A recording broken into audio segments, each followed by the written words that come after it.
we're going to actually start a little bit differently today based on the fact that Hall was in my room early this morning and gave me an idea of a challenge that people are going through. So I really wasn't a great student as a kid. You know, in the 1970s, they didn't really know how to diagnose kids that weren't really good students. You kind of just like, well, you need to get your shit together, you know.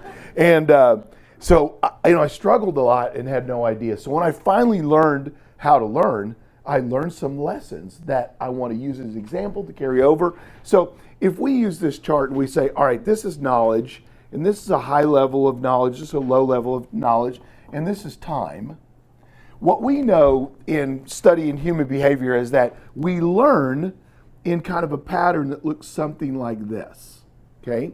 That the first from 0, and depending on this amount of time depends on how good a learner you are. But for me, it was about an hour, maybe an hour and a half, where I would get high quality learning time during this period of time, and then it would start to fall off. You guys ever experience that?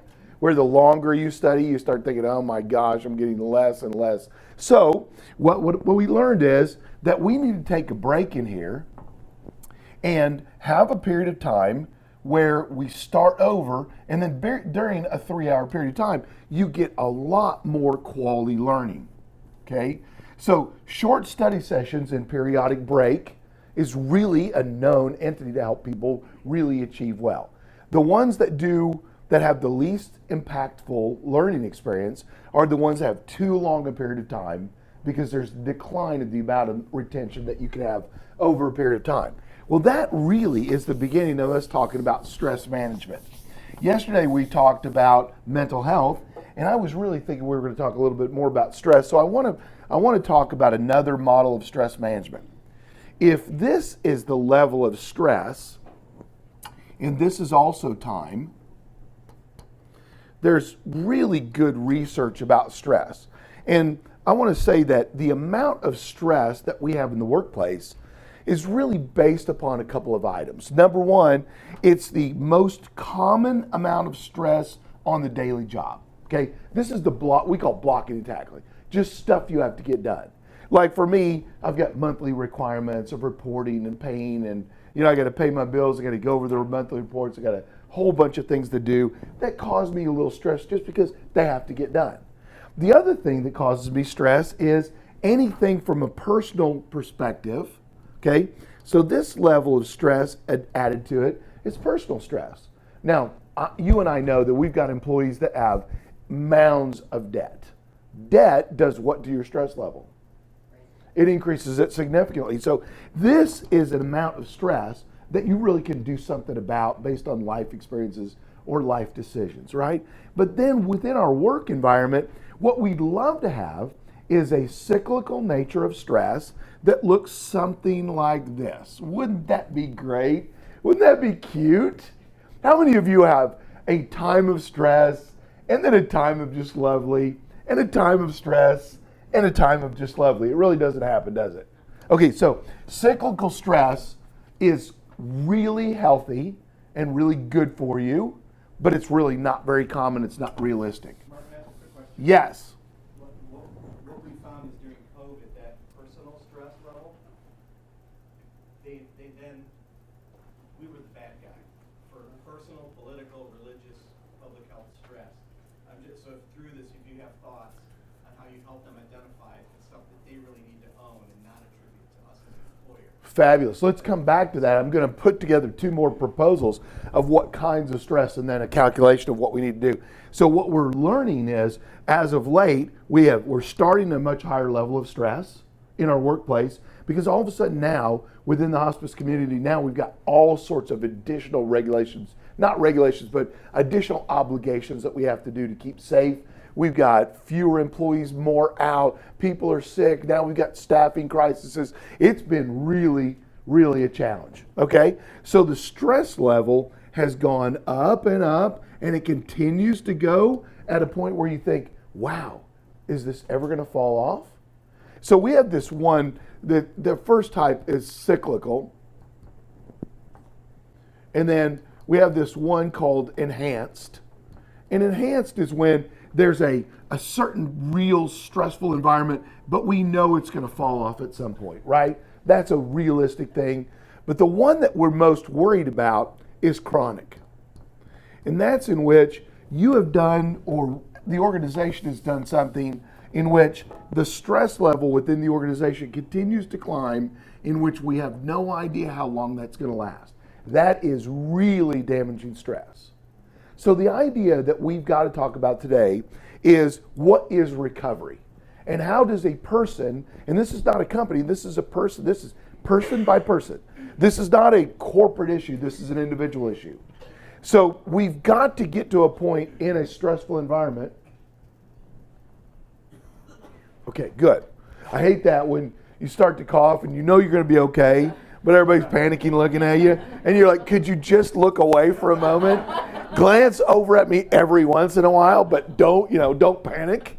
Okay, I get that all the time because I'm a fast eater. I'm like, okay, I'm done. Now what do we do next? Okay, so the reality is we need to get to a point as managers of an organization where we recognize enhanced or chronic stress and we give an opportunity for recovery.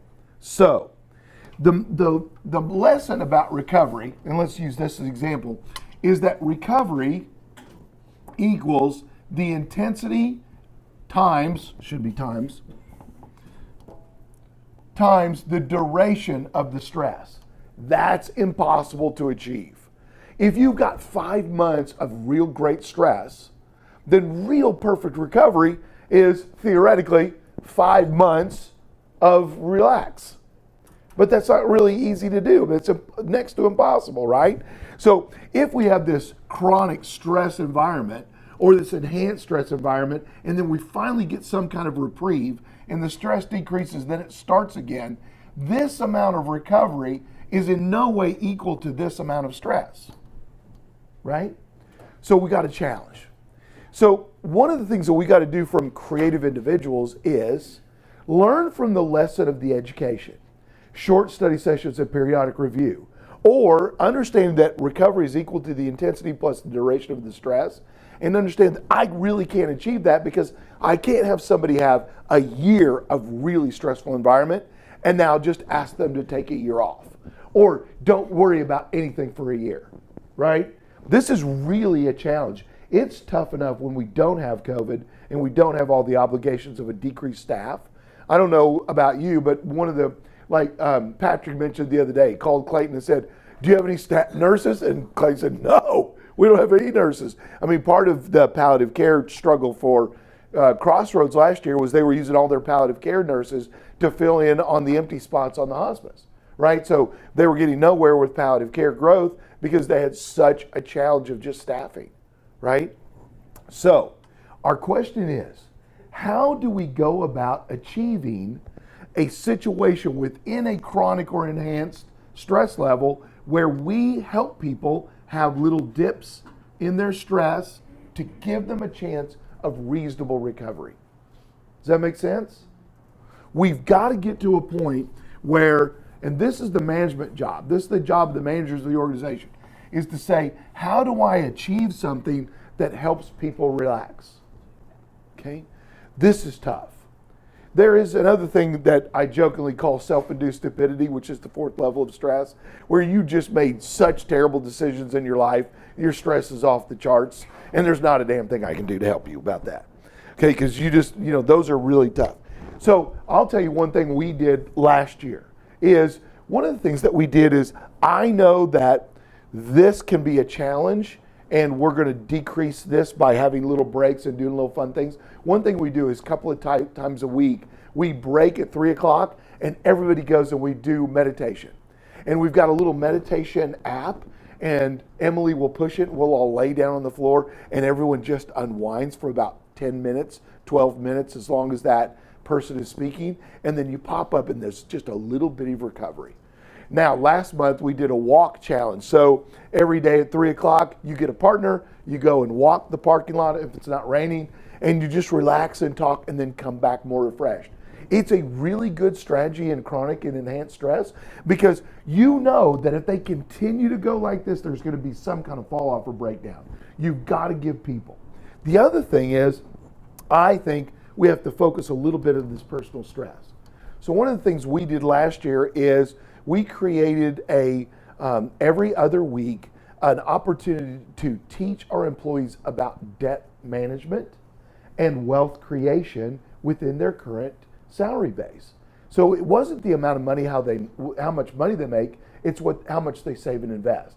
And so for a period of time, every 2 weeks, I would do a 1-hour seminar and just get everybody in. We'd start in the morning and we just talk about, okay, what are the components of debt? How do you get a mortgage? I mean, you would be shocked at how little people know about the basics of finance. What is an interest rate and what are your rights? Like we had one fantastic employee that she was buying her first car ever. She went down to a used car lot. She signed the papers. She got the loan. 21.9% interest on her car. And she had good credit. She got gypped.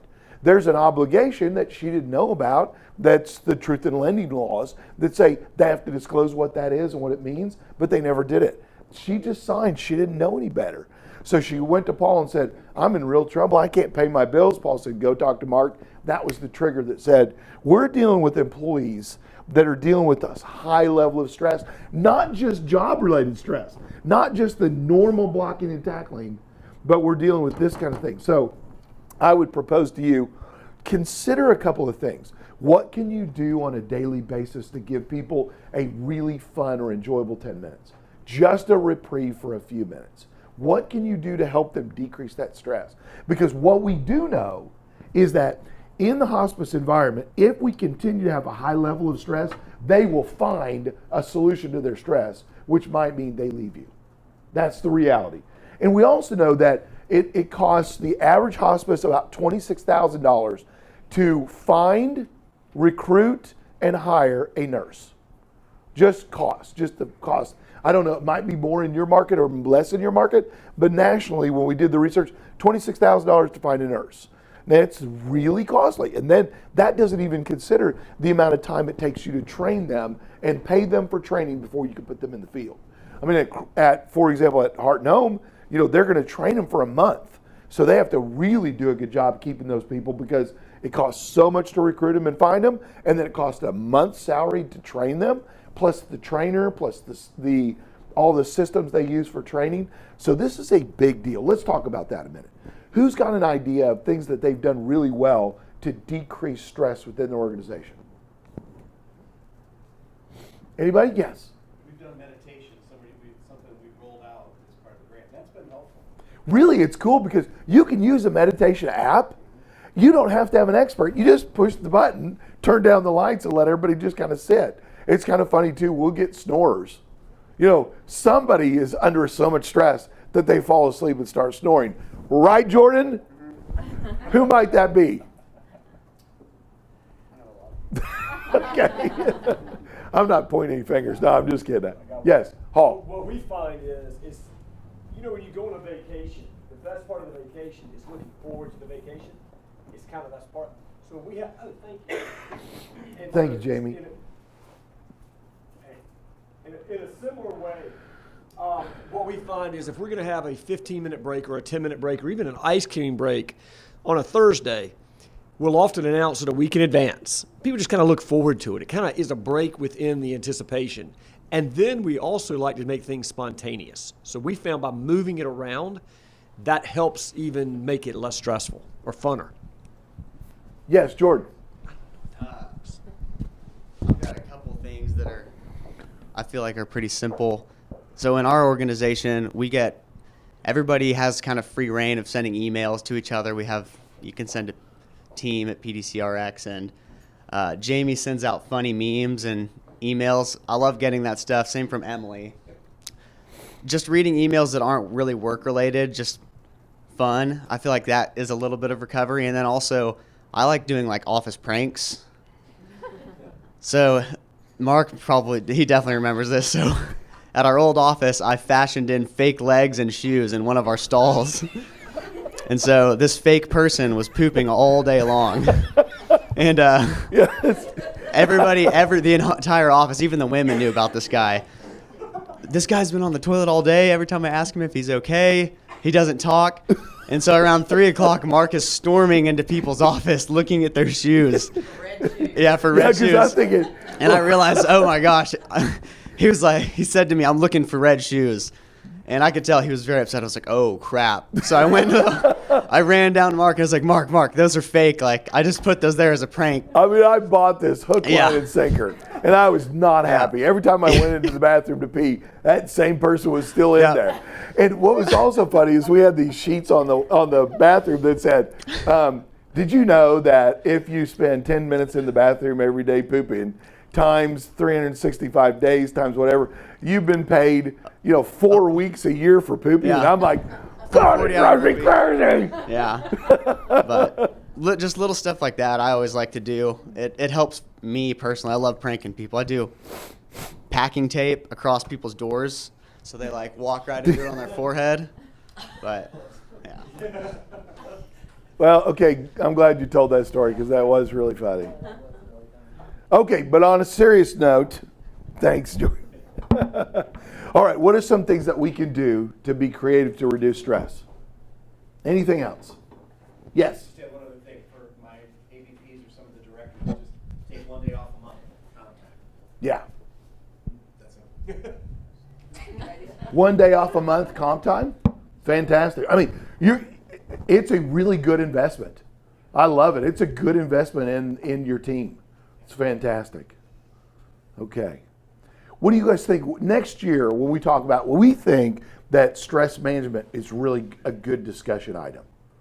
That is something that Hall and I were talking about this morning that we need to really add in, and then really get an expert into real good clear-cut strategies. Maybe somebody's got a lot of knowledge, a lot of detail about common practices. But I think that there are a lot of tools that we can use. There are app-based tools that I think we should recommend. I would recommend to your HR team to be scouring the internet and finding really good tools for stress reduction, and then actually encourage people to do that. Take a little extra time, just an extra 5 minutes. The other thing I think we need to do is coach people on more appropriate use of their downtime.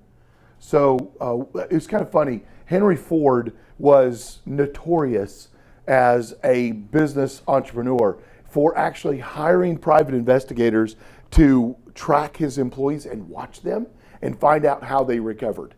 I mean, my PhD is in management, and so part of your management is all of the history of those people that researched human behavior, and some of it was really fantastic.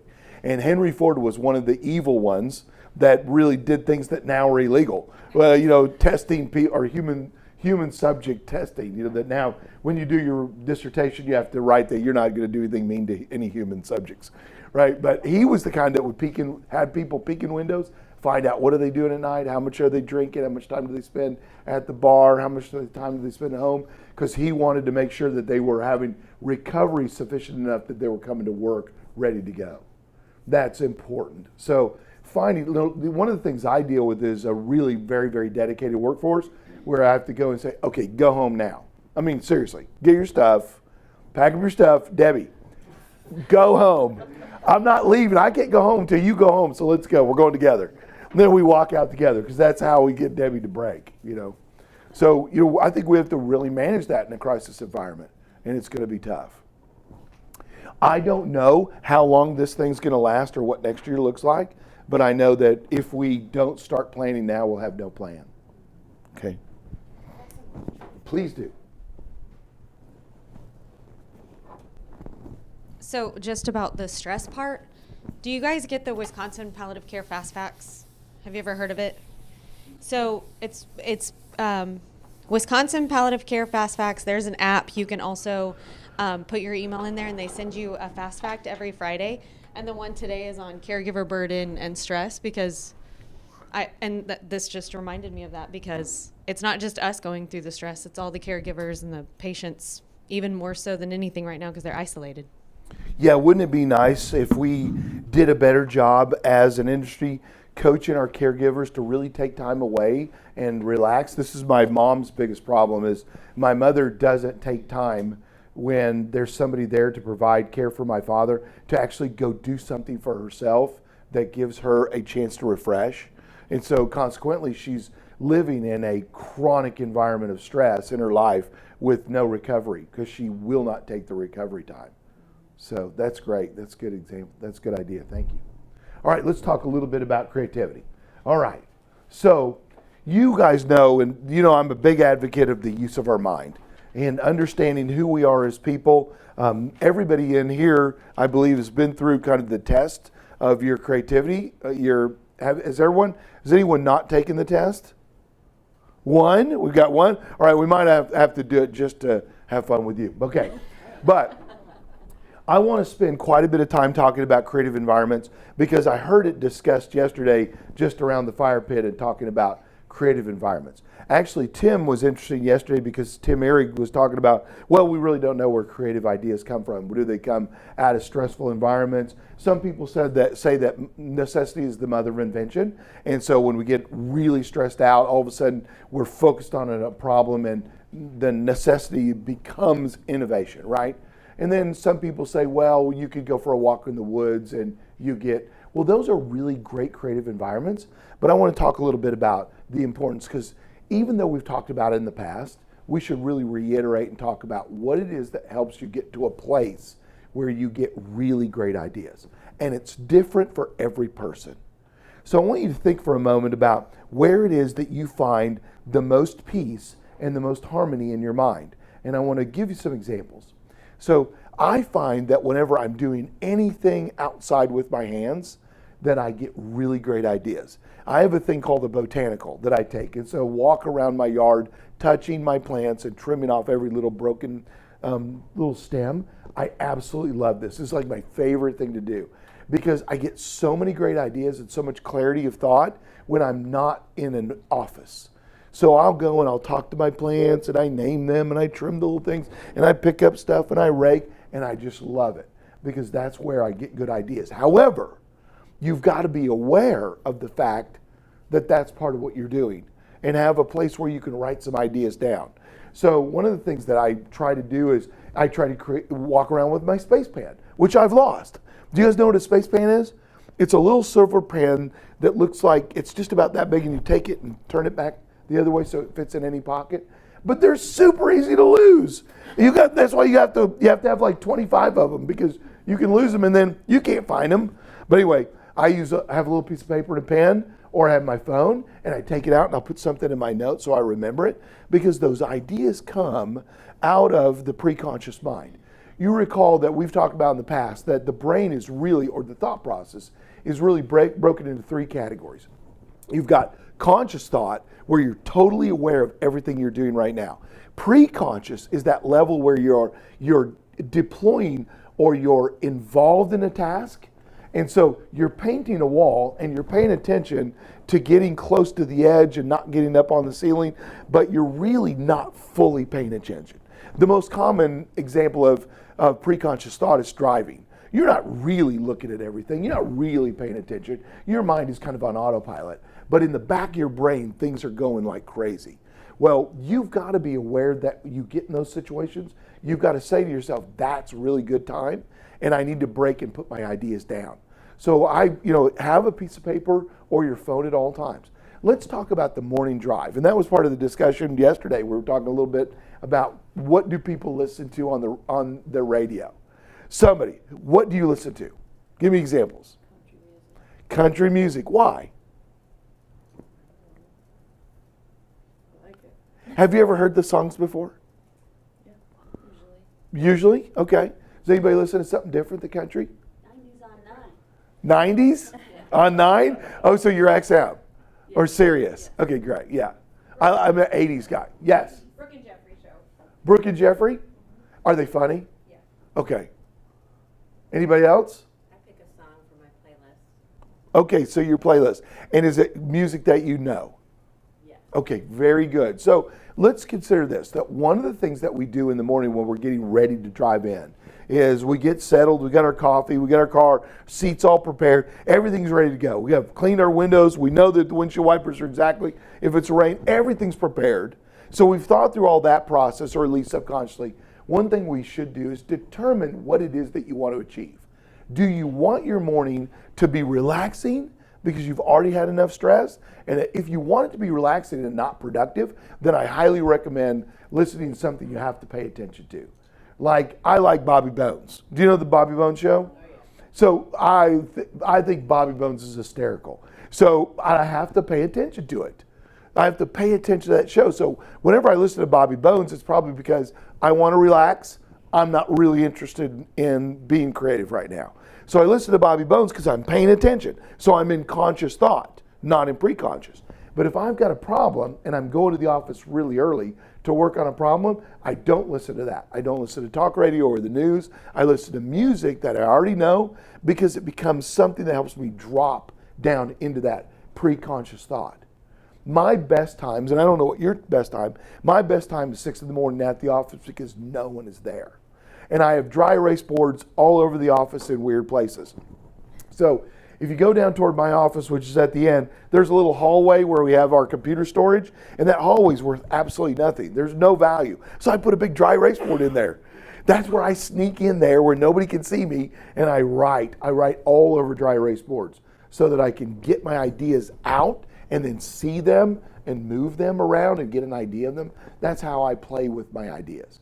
So I really try to pay attention to what is my purpose. If my purpose is relaxation, then I want Bobby Bones or some music I want to pop around and pay attention. If my purpose is I've got a problem and I want to be creative, then I take a very common route to the office and I listen to something that can drop into my mind. Make sense? That's also an interesting thing.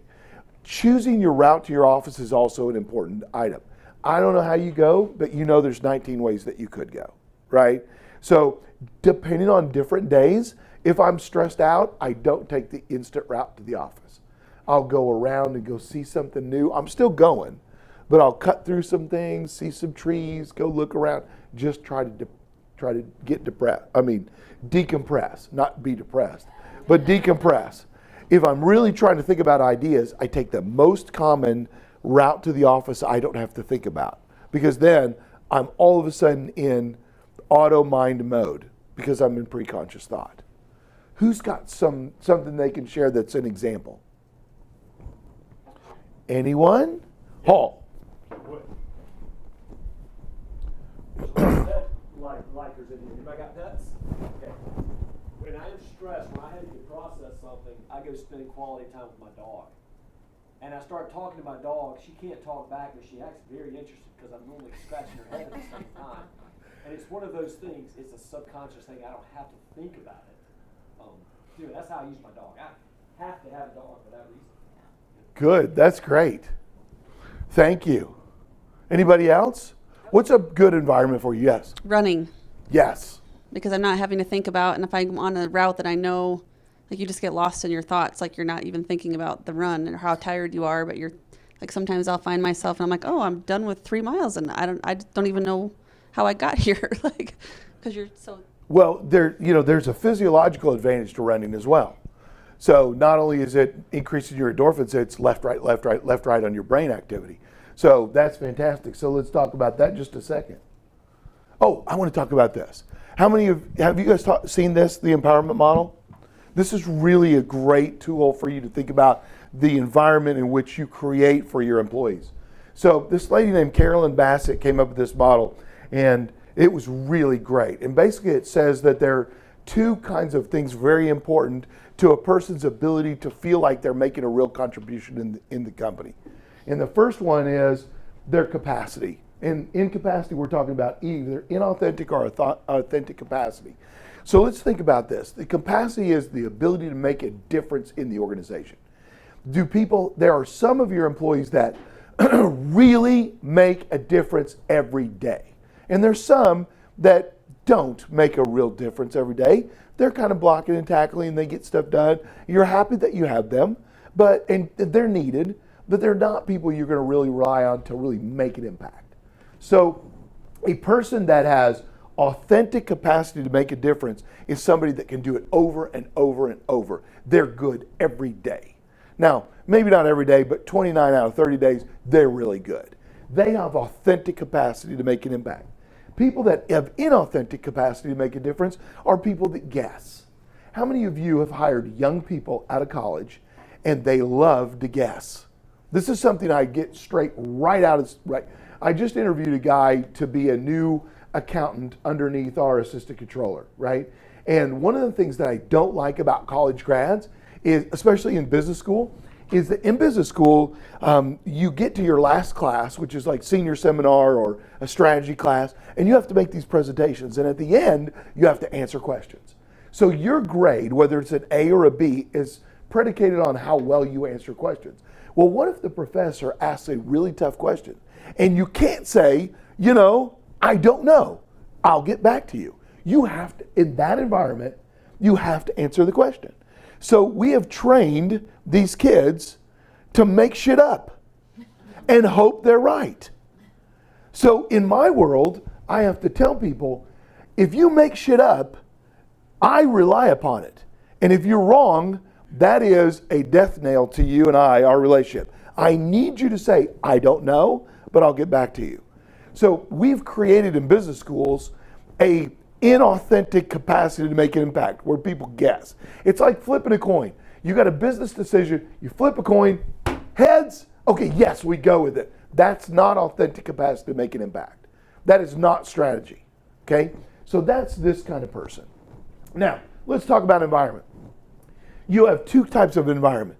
An environment that's open to someone's capacity to make a difference, or an environment that's closed. So a closed environment is like we were talking about the other day. Andrew was talking yesterday about a certain individual that's really arrogant and really smart, and everything has to be their idea, so they're really closed to your ability to make an impact.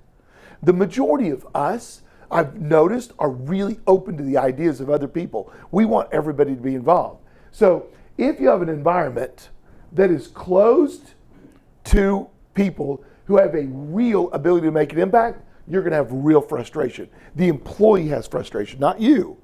The employee has frustration, and they will want to leave.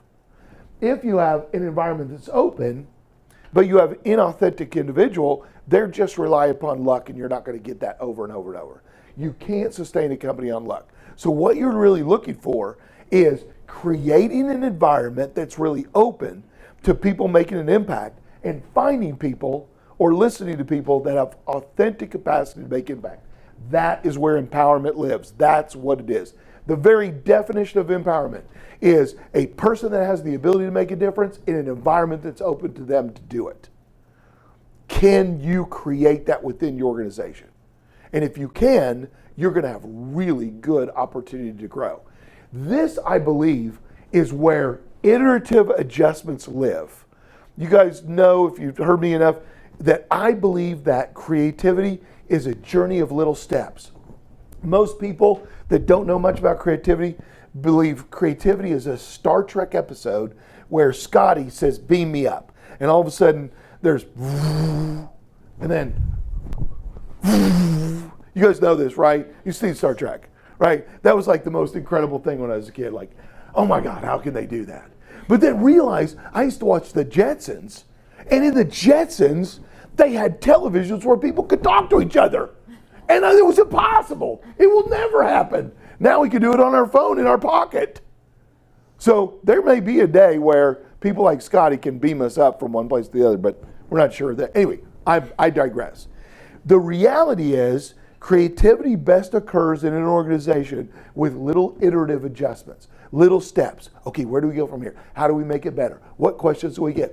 What if we didn't have that problem? Now we keep moving, and then when we look back, we've really grown somewhere. We've gone from a place of challenge to a place of success.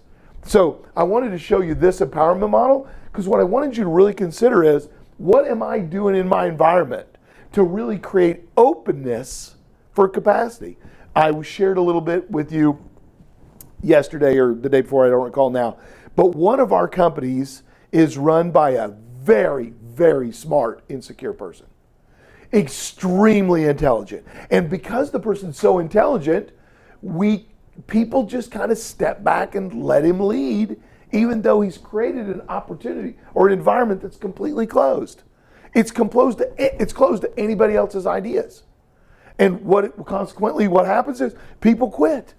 About 2 months ago, we just all of a sudden saw like 5 people come in at one time and say, I've had all of that I can stand, I'm out. And we're like, hold the phone. We knew this was a problem, but we didn't know to the extent because he was hiding the problem from everyone and telling me, oh, they love me. Mark, they're scared to death of you and don't like you. That was his defense. That really was his defense for several years, is everyone's afraid of you. They love me.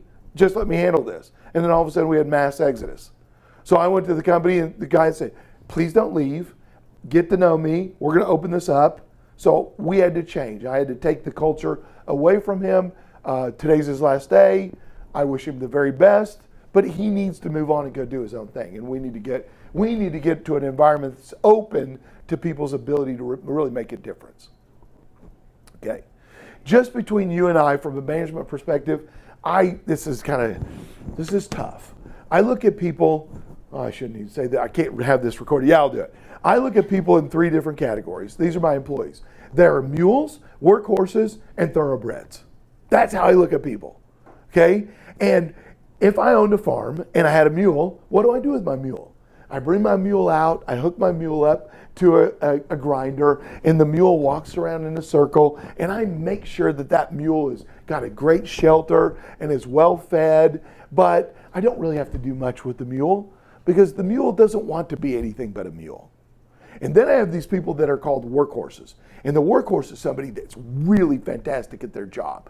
They're incredibly dedicated. They do a great job. They work really hard. They're like that great big horse that you find in Wisconsin or Michigan or Ohio. And then that's a big horse that you hook that plow to. And that horse seems to be proud of making that line straight. If you've ever been on a farm, there are certain horses that are really, really attentive to detail. It's kind of an amazing thing. And they pull that plow and they make that thing as straight as possible. And you look back and you're like, that's a great workhorse. So you brush that workhorse down, you give them better hay, you look to find better feed for them. So you're taking a little bit better care of them. And you have thoroughbreds. And the thoroughbreds, they bite and they kick and they are awful to deal with unless you find out how to make them run. Thoroughbreds, you don't take a thoroughbred to the fair, put a saddle on them, and charge $2 for a walk-around ride. Because that thoroughbreds get a buck and kick, and they're awful. But boy, if you can put blinders on them and focus them in the right direction and say, run, they will be really good at that. Now, I'd be very interested in your thoughts regarding that. I really would, because I'm open. Firm opinions loosely held. This is how I think about people. I got to feed that thoroughbred the very best grain. I've got to give them a really nice stall. I've got to make sure that the vet sees them every month. I've got to brush them down. That thoroughbred's important. I'm going to take either eggs or seed out of the thoroughbred so that I have more thoroughbreds downstream. I mean, that's an asset. Okay. Hall. Yes. Okay. I don't have the mic. This is turning into just a discussion. I haven't even got to slide 2 If you've yet. ever noticed a thoroughbred in a race, the thoroughbred never comes out alone. It always has the stable pony beside it, right? And part of the leadership on high-strung, highly productive, quirky, talented employees is that they have confidence in us as leaders to be the stable pony at times, to walk alongside them, to be a sounding board and to be comfortable with them. I have found thoroughbreds to be extremely needy in that way, but I find that becomes sort of my role, is just to go alongside. And it always doesn't have to be a horse. Sometimes it's a pony. I mean, sometimes it's a dog. Sometimes it's a goat. It doesn't matter what we are, but that personality is very needy for a sounding board at times, and just, balance. Boy, that's interesting. It's really great that you said that. Just 2 weeks ago, Debbie Redwine was telling me that she loved the movie Seabiscuit, right? Debbie, wasn't that the one? And in that stall of that thoroughbred horse, they had another horse and a dog. And that was what made that horse comfortable in being there. So sometimes you got to, the thoroughbreds, You break the rules, you adjust, you make them sure they're right, you decrease their stress level, you make sure they get time off, you focus them in the right activities. You say, you're terrible at paperwork, I don't need you to do that. I need you, let me get somebody else to do the paperwork, you do this, right? It's just funny because my daughter rides, and when she rides the thoroughbred, she's fallen off several times because if it doesn't want to jump, it's not going to jump. It's going to turn this way, or you know, it's like compared to just one of the regular horses that's not so much a thoroughbred that she can get them over the jumps. You know, but the thoroughbreds, they don't want to do it at that time. They're not going to do it. Everybody's got horses. If they have a lot, when their children are growing up, they find that old horse.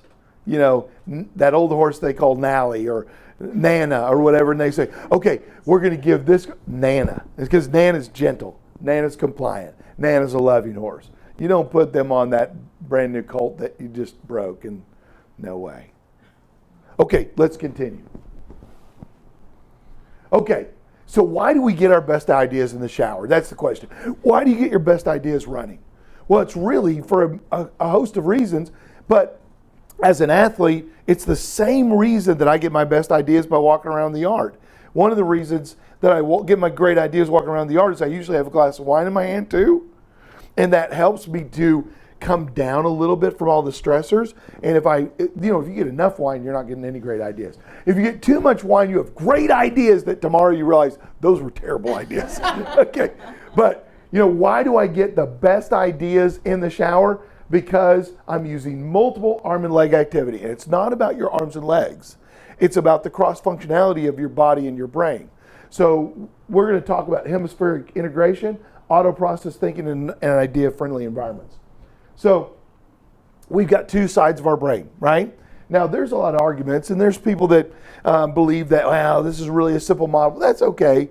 It is a simple model because we don't need to talk too deeply, because we could talk about, this is called hemispheric brain theory, and then we could talk about the triune brain theory, which you already talked about, which we have conscious, preconscious, and subconscious thought. But really, you've got two components of your brain, the left and the right, and then you've got triune brain theory. But we're going to talk about what are the components of right brain thinkers.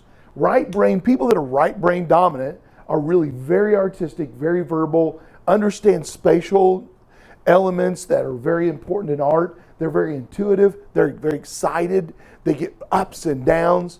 And the people that are left brain are much more scientific, action-oriented, linear, very direct, very controlled. Sometimes I have fun. I just did this a couple of weeks ago. We had a person that came in and sat down for a job interview, and Emily, was it Debbie, were you in there? Was it you and Emily? Emily and Jamie, was it you? And I said, okay, do me a favor, cross your arms, right? So I want to find out, I can do a test on them to find out how their brain really works, just by looking at their body movement. And so it's really fun to understand because those characteristics are really common throughout. But, let me go back. So the bottom line is that most people are dominant on one side or the other of their brain.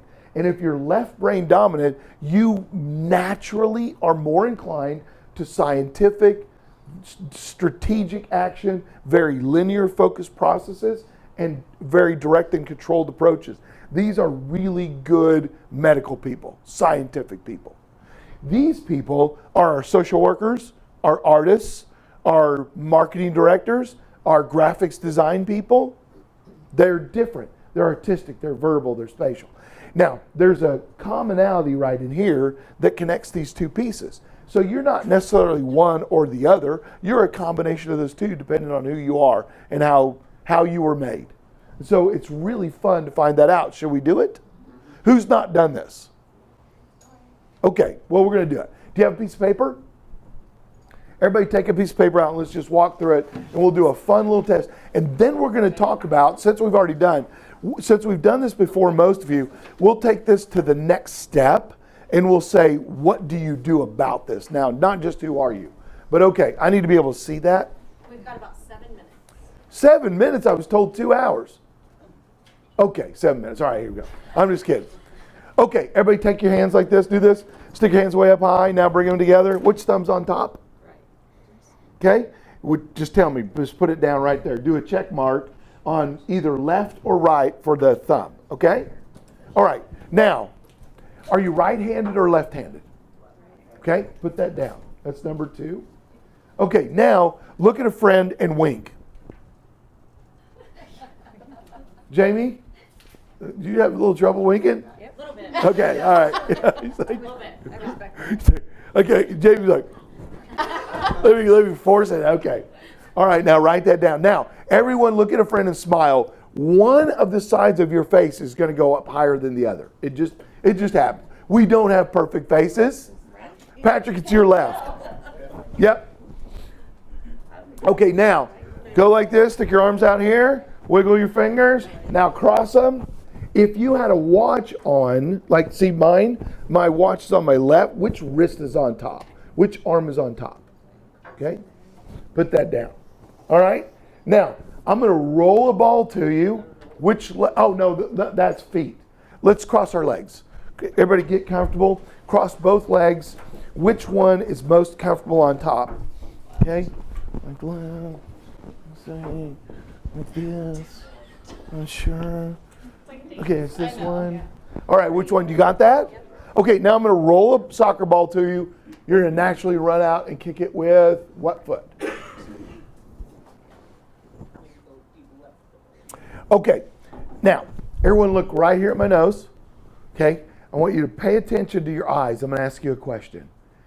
What socks, that's bad. What shoes did you wear yesterday?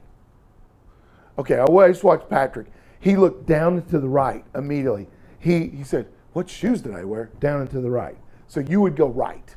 That would be your answer. All right. I'm going to ask you a question. I'm going to ask you another question. But you're going to have a natural tendency that your eyes are going to want to move one direction or the other. Okay? Ready? So last year at Christmas, what was the favorite present you opened? What if you didn't get it right? Tracy, you went down and to the left. Up and to the right. Who did? I did. Oh, then put right. Okay. So wherever your eyes move, wherever you have a tendency for your eyes to move, that's where you're going to find David. Go ahead and write that down. Okay?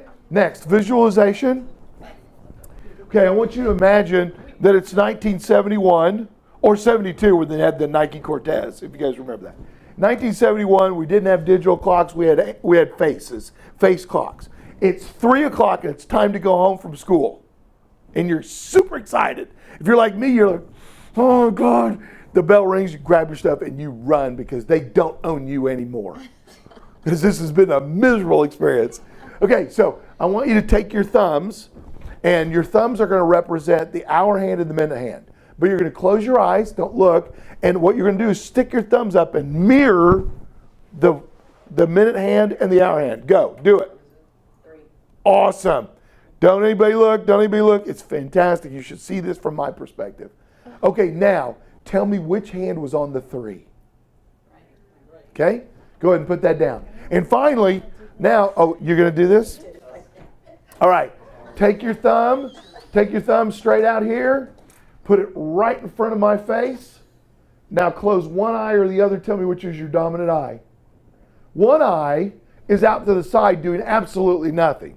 And the other eye is absolutely right lined up between my face and your eye. So it's the eye that's closed or open? I want it's the eye that's open, that's your thumb is actually blocking that eye. That's your dominant eye. I got neither. No, you have, yeah. One should be off. Your dominant eye is your right. Okay. Okay. Now, go ahead and score yourself. Tell me how many rights, how many lefts. This is going to tell us a whole lot about ourselves.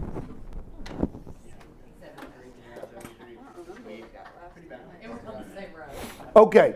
How many people are right body dominant? Okay? How many? Let's go with scores. How many people are all 10? Good. 0, right? How many 9? 1, 9? No. Yeah. 9? Fantastic. How many 8s? 7s? 6s? Okay, good. Now let's go the other way. How many people are dominant left? 5? I'm not there yet. I'm not there yet. How many, let's go left. Anybody that's a 10? 9, 8, 7. Okay? 6. Okay, how many are 5 and 5? Okay, great. So let's talk about what that means. What that means is, now realize that if you're right body dominant, you are left-brained, because your body and your brain cross-connect through a thing called the corpus callosum. It's what connects the opposite side of your body. So for most of us who are left-brained, we're right-handed. And we sit and we work out puzzles and things. And you'll find a lot of super creative people that are left-handed. A lot of painters, a lot of artists that are But so you know that there's a cross connection between your body and your brain.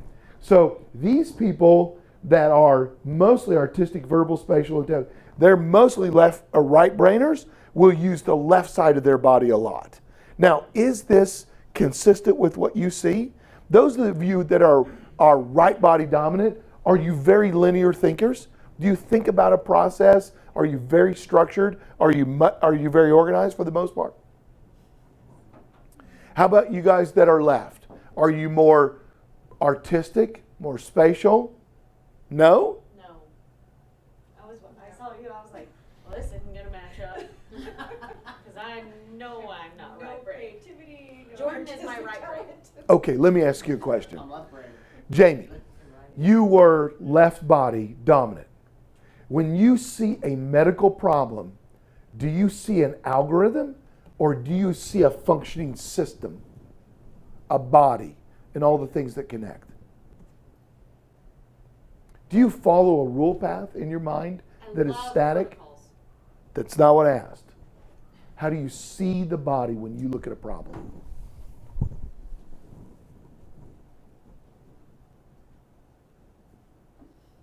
I don't know how to answer that. Okay, let's consider. Let's consider. There is taking time to answer a question is good. Think about it a little bit, because just because you're in a scientific world doesn't mean you're a linear only thinker. Did you ever see The Good Doctor? An episode of The Good Doctor? That's super fun, where he backs up. Here's this super creative genius, and they've done a nice job because in his mind he sees the body as a hologram. A hologram is a 3-dimensional moving operating system, okay? And that he can see things in his mind. So his creativity, his left side dominant body style and the way he thinks is really just as good as any other physician that might say, well, if this is the case and this is the case, then it equals this. So just because this is common doesn't make it the only way to go. All right, those of you who are the same, we only have one. 50-50? Should we break the tie? Okay, take your thumbs, stick them straight out like this. Now bend your arms backwards like this and put your thumbs right under your nose and tell me which are your nostril dominants. Breathe through like this. I'm just kidding.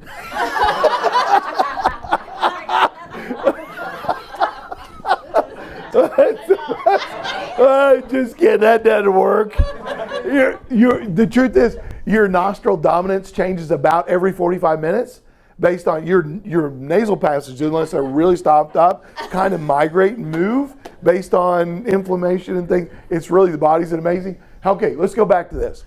We live in both environments of our brain simultaneously. Some people are stronger in one than the other, but it doesn't mean you can't access both. And it doesn't mean that both are not a probability for you to achieve great ideas. Here's the thing. If you're very strong left, you're already naturally looking at a linear progression of thought.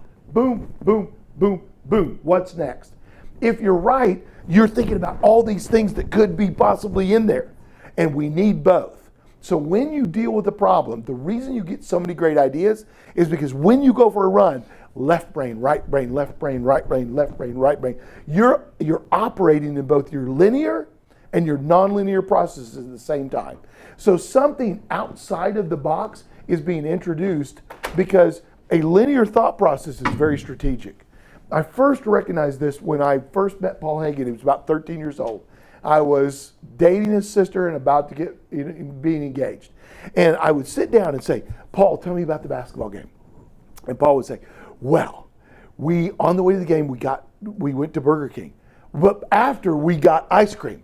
And so in the first quarter, but at the end of the game, but we were in the Cadillac, when we got in the car to go, and I'm like, oh my God, what am I? But I hadn't studied any of this now. I didn't know that here's this guy that bounces from, he doesn't see, Paul Hagen does not see anything in a linear progression. I'd never seen anything like it in my life until I met him. And so as I became to study, I understood, wow, that's what makes him such an incredible programmer. And he's never been trained. He's never had a class in programming at all, ever. And yet he can program the hell out of anything. And here's the reason. Because he sees a business problem over here, and he sees all of these different solutions from a computer, and he grabs the pieces that he needs, and then he figures it out. There's no organization. The hardest thing that we deal with in IT is hiring somebody that's very linear, and then giving them a problem that they don't know how to figure out. They have no way to achieve an answer because it doesn't match their algorithm. So if you're really struggling, you really have to get off your butt. Your brain is not in your bottom. So get off your off your backside, Patrick. See you, buddy. Get off, go, action, get up and move. Stand-up desks, absolutely a great idea. Dry erase boards where you have to get up. Now you could always do, I can do all the planning I need to do on my computer. I never do it. I either do it on paper where I have to work, or I do it on a dry erase board. Last thing I'll say is, have you ever walked down the mall and you see somebody coming, or at church or wherever, and you're like, oh God, I know that person. What is their name? What is their name? What is their name? What is their name? Oh no, what is their name? What is their name? I'm getting old. I can't remember names. I'm so terrible at names. I'm like, shit. That ever happen to anybody? Okay, it used to happen to me. So then I learned that names are all stored in the left side of my brain, all of them. Okay, I'm sorry, they're all stored in the right side of my brain. And so if I will take a pen out of my pocket and move it around in my keys in my left hand, and then I just simply do a technique, A, B, B, Brian, C, C, D, Dearborn, Brian Dearborn. Hey, Brian, how you doing? It's amazing. You try it. Trust me. This is the craziest little thing you'll ever do. You get something moving in your left hand. I wish I'd have known that as a kid. If I had children now, I would teach them. I'd say, okay, you're in an exam, and you studied something. And it's right here. Now look at the situation I'm in right now. I'm sitting down, I'm right-handed because I was taught to be right-handed, because there were more right-handed desks than there were left-handed desks, right? So I'm right-handed, which means I'm only thinking in a linear perspective. I'm doing nothing to exercise or operate the right side of my brain. So I need to throw the pen over my left hand and just sit back, cross my legs, turn that thing, do Darwin it is, like that. You can learn how to exercise or operate your brain to achieve more than you anticipate by simply moving your body. Tell my kids to do it. It works. Yeah. I'm telling you, it's a great thing. The other thing I wish I would teach, I do this little trick where I write down 25 numbers and then I get around and have everybody write a common word, and I can memorize that pattern. I can memorize that in 45 seconds. And then I'll bet each one of you $1,000 real money that I can do it frontwards, backwards. I can skip numbers. I can go every third, because simply your brain is so powerful. All you have to do is figure out how to use it better. So imagine, I believe that if I went to your home and I took all of your goods and put them out in the yard in the front, in enough time you could put almost everything back exactly where it went. That is a really powerful brain. So if I can tie specific things in a list to specific things in a home, then all I have to do is walk through the home that I know very well. So these people that have little tricks where they can memorize 25 random words they've never seen in 45 seconds, I've learned how to do it. It's really fun. It's the best bar trick you've ever seen in your life. So you can do it because simply you're just learning how to use your brain more effectively. So if you're really excited about that, I would recommend going and getting some fun books on creativity, things that show you little tips and tricks to exercise your brain a little bit. Not exercise, but operate, to stimulate thought better. Okay, finally I'll say, We've provided in the history of this thing lots of little techniques and tools to be more creative. All we want is little small iterative adjustments. And the very best iterative adjustment tool you could ever say is, what if? Ask questions. And instead of answering the question right away, ask more questions. What we want to do is we want to ask the what if question and then look for the third or fourth right answer. So yesterday we were doing a little brainstorming technique. We didn't jump on the first right answer. We're like, this is fantastic. Keep going. What else could it be? How could it be better? Keep going. And then we start working through it. Look for the third or fourth right answer. If you're going to do a brainstorming technique with your team, do it differently than you've ever seen it. Don't do common brainstorming. Read something about brainstorming. We can talk about that next time. But asking the what if question is so powerful because it's not the why question. Why do we have this problem? Now we have to define this one problem. Forget that. What if we never had that problem? What would that look like? Oh, well, we'd have an intuitive EMR. We'd have vendors that integrated the systems. We'd have people that did what they said they would do, right? I mean, that's different than saying, what's our problem? Okay, well now we know what we want to have, not what our problem is. So let's go find what we want to have.